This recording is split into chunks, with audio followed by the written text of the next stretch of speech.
Қазақтың маңдайына біткен талант актриса Торғын Тасыбекова өзінің бар өмірін қазақ өнеріне арнап келеді. Болмысы бөлек, мінезі әрқилы, тағдыры сан түрлі кейіпкерлерді сомдап жүрген актриса өзінің өнерімен көрермендер ілтипатына бөленген жан. Талант иесі үшін Мұхтар Әуезов атындағы академиялық драма театр мен өнер жолы сабақтас ұғымдар.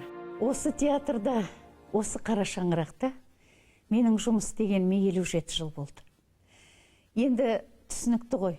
Жап-жас кезімізден келіп, осы театрда барлық аталарымызбенен, ағаларымызбенен, біздің театрда қазір жоқ, үлкен апаларымыз мысалы, міне Қадиш апамыз, Сәбира апамыз, Бикен апамыз, Хабиб апамыз міне биыл 100-ге толып отыр.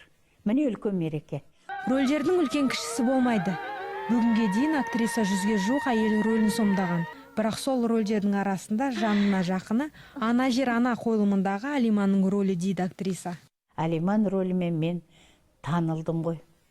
Алғаш келгендегі мысалы Абайдан Мағышпенен танылсам, одан кейін менің мынау осы бүгінгі өмірден алынған мысалы «Ана жер анадан» соғыс кезінен мінекей осы спектакльден танылдым десем, биікке шықтым десем, ол өтірік айтқаным емес. Торғын Тасыбекова алуан түрлі көркем әйел бейнесін сомдаса да, нағыз көркем образ актрисаның өзінің бойында дер едік.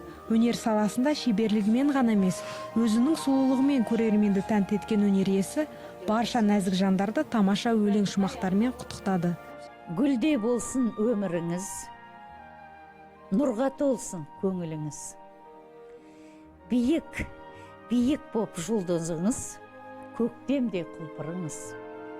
Бақыт қонсын бастарыңа, қолдап жүрсін Тәңіріміз деген бір-екі ауыз жаңағы өлең жолдары. Қыздарға арнағаным осы енді. Барлығын халықты құттықтаймын.